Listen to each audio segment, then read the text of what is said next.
This is what I call a letdown spot when I see one. Number 5, Vanderbilt women's basketball lost to Georgia 76-74. I apologize for looking down because I cannot memorize all this stuff. Remember, this is the same Vanderbilt team that beat Texas by 16 points last game. And it's not like Georgia's some bad team because they are receiving votes. It's just if they would have beat Texas, I don't think they should have potentially lost this game. You could argue. But this is why the games are played. And I think this loss will sting for Vanderbilt because I don't think they're going to be a 1 seed for the NCAA tournament now. I don't think so. Not with this type of loss. Now they're 10-3 in the SEC, 24-3 overall. Now Georgia's 26 overall, 6-6 in the SEC. And it was close at halftime. 39-36, Georgia was up. Vanderbilt did score 38 points in the second half, while Georgia scored 37, but there's obviously more to the game than that. That's why I'm going to go with the last minute game. This is besides the stats.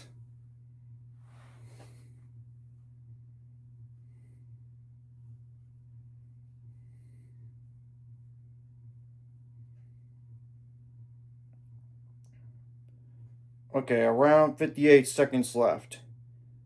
Denny Carnegie from Georgia missed a 3.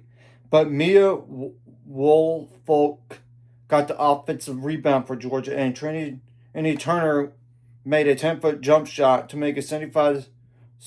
And then around 30 seconds left, Aga Mugarat or something like that. Makurat. Apologize if I butchered that. Turned the ball over. Georgia did call timeout, and obviously there's not no time between shot clock and game clock, and it would have been too big of a risk that Vanderbilt decided just to play this thing out. They decided to foul, and that was by Justine Pissot. And Jenny Carnegie went to the line, made the first free throw, but missed the second, so the door was left open. Sasha Washington got the defensive board for Vanderbilt. Vanderbilt did call timeout around 2 seconds later. Then around 3 seconds left, Vanderbilt called timeout. And apparently they did not get a shot up in time at the very end of the game. That's brutal. Especially when you could force this game to potentially overtime here.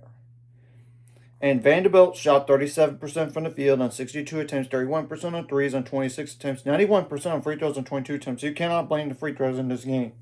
You can't expect to be perfect at the line. You just need to make more shots in general on offense, though your defense could have been better too, don't get me wrong.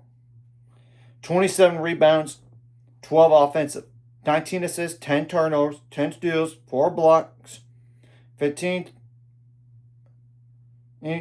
fouls, and 4 points off the bench. Jada Brown with 2, Ava Black with 2 double-digit scores, Michaela Blakes with 27 points, so she did the majority of the damage at the free throw line. 19 for 20. 3 for 8 shooting, though, from the field, and 2 for 5 on 3, so 27 points right there. And Justine Passat got 23 points, so 50 points among 2 players.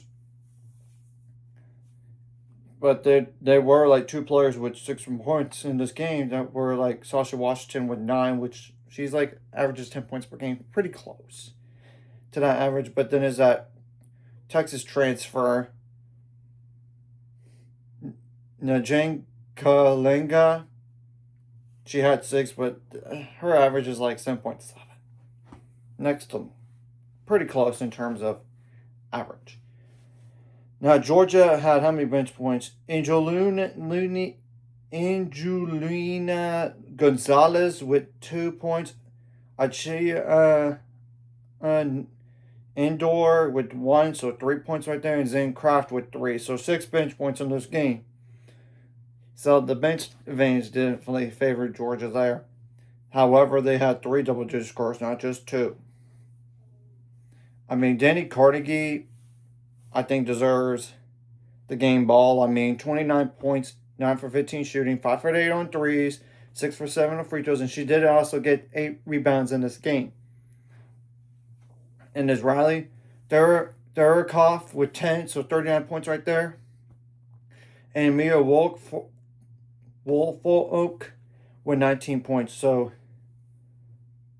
29 plus 9, that's 58 points right there. And Trini Turner had 6 points, and Maya Verse had 6 points, so 12 points on the 6 points or more. And Trini Turner usually averages in the double figures, 11.6 to be exact. Though Mia Verse had a little bit more than her average today. And they shot the ball better from the field and the three-point line, to say the least. I mean, 56% on 50 attempts, 44% on threes, but that's on 16 attempts, 68% on free throws on 19 attempts. It's pretty hard to beat Vanderbilt in that category, I admit. Now, they did have 35 rebounds, and 8 of those were offensive, 14 assists, 19 turnovers. That's what Vanderbilt does to you on defense, just being real. 6 steals, no blocks, 17 fouls. Now I'm going to go to the points out turnovers, points in the paint, and fast break points as well. Points out turnovers favor Vanderbilt in this game, 18-7. Fast break points were even, 8-8. However, points in the paint favored Georgia, 32-24. I kind of went over Vanderbilt's rest of the schedule. Yeah, I think Texas is going to be the 1 seed now in the NCAA tournament, not Vanderbilt. Vanderbilt's going to drop down to a 2 seed. And we'll have to wait and see about the UConn women's basketball job potential opening. I'm not saying it's going to happen with Gina Auriemma retiring finally. But eventually you got to realize he's going to retire. And who's going to take over? I think it could be Shea Ralph from Vanderbilt if she wants to go. I'm just saying.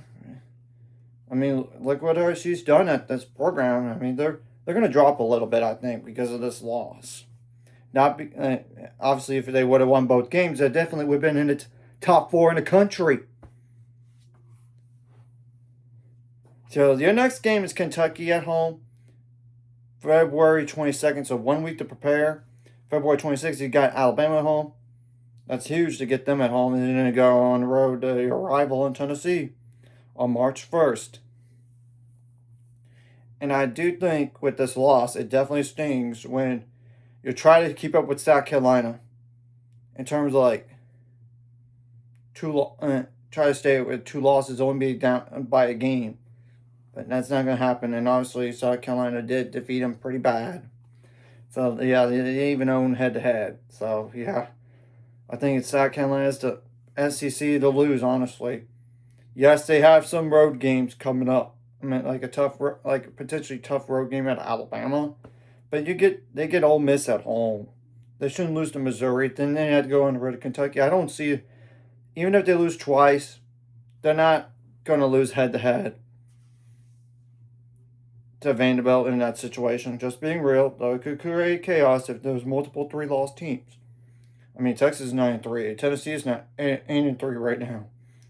Though they have to play so many games within so many days, you got to keep that in mind. Now for Georgia. This definitely could mean they're going to be ranked again. Just saying, it's a possibility. Your next game is a little bit easier in terms of the ranking potentially. I mean, Oklahoma, February 19th. If you could beat Vanderbilt at home, you could beat Oklahoma at home. Though it's not going to be easy. Then you got to go on the road to Auburn, February 23rd. I don't think you should lose that game. February 26th, you got to go on the road to Texas. I want to call it the way it is on that game. You're going to lose until proven otherwise. If you were at home, maybe you get a better shot, but I don't think you will. Then you obviously got Florida at home at the very end of the season, regular season that is, on March 1st. I don't think you should lose that game. So 2 games that you should win, it's more like I forget the Texas game in my opinion. It's more like, can you beat Oklahoma? We'll have to wait and see what happens down the line for both these teams going forward. So anyways, if you like this content, hit the like, subscribe button. See you guys later. On the road, 800 subscribers, goals, ultimate goals, 1,000 more, some more. This course, like video, comment video really helps YouTube algorithm. Some more people see us, and the video does help as well. Some more people can watch, and if you're watching and not subscribe, hit subscribe button, free the notification bell as well.